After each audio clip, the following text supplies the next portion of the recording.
NATO is the most successful military alliance in history. Over 10 years ago, in 2014, they agreed to spend 2% of their GDP on defence. NATO is the anchor of our security. How did they arrive at that figure, and what does it mean? So how did they arrive at that figure? Well, at the time, at the Wales summit in 2014... But we meet here at a solemn moment for our alliance. It was recognised that they needed some sort of benchmark to measure people's performance, individual states' performance, because some were spending a great deal more on defence than others, and some of the biggest states in Europe were spending very little on defence, because in 2014 it looked as if the world was fairly peaceful and they didn't really need to spend so much. And it was regarded as a challenging but feasible target, and that if they all spent 2% of their GDP on defence, then that actually would put NATO in much better shape. What they didn't anticipate in 2014 is that some of them would spend more than 10 years getting from 1 point something percent up to 2%, because that's what's happened. Part of the 2% target was also that 20% of all defence expenditure should be on equipment, because it's very easy to spend a lot of money on defence and find yourself spending it on extravagant pensions or pay for families or widows of service personnel and so on. All legitimate expenditures, but things which didn't actually add to the combat power of a nation. So 20% of all defence spending should be on military equipment, and that was part of the agreement in 2014. There are no particular consequences if a country doesn't reach that target, other than being named and shamed and nagged at by other members of the alliance. And of course, some countries are fairly immune to being nagged at, they really don't care. The difference, of course, which we saw in the first Trump administration after 2016. This has been going on for decades. And now again in the second Trump administration. Well, I think NATO should have 5%, yeah.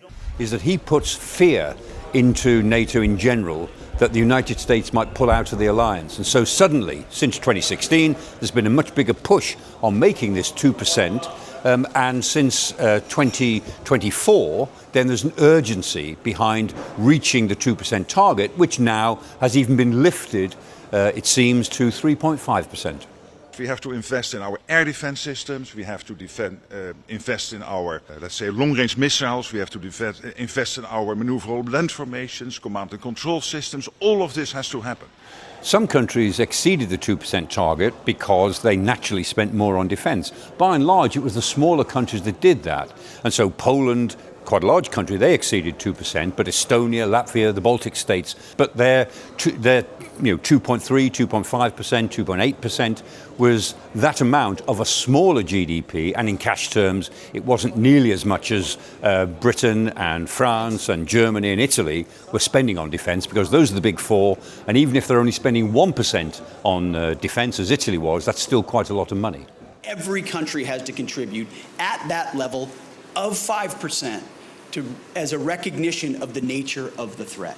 A new terminology has arisen very recently between defence spending and defence-related spending. The target will now be 5%, and that will consist of 3.5% on defence spending, what we all know is defence spending, and 1.5%, between 3.5% and 5%, on related expenditure. And what that means is expenditure on other things like infrastructure, like improving roads and bridges, like defending against cyber attacks, creating national resilience, all of the things that states and countries want to do in any case, but which will also have a defence benefit.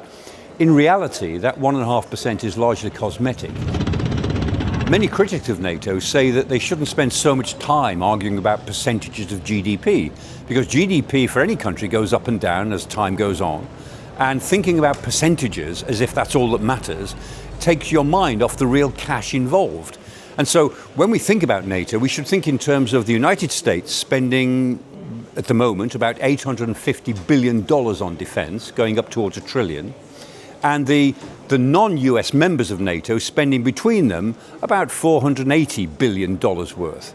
And if they all spent, let's say, 3.5% on defence, that would probably lift it to $680 billion worth, something more comparable with what the United States is putting in. And so when we think about the reality of these percentages of GDP, what we should do is convert that into the amount of cash that nations are collectively putting in to collective security, all 32 of them, within the NATO alliance. That's really what matters.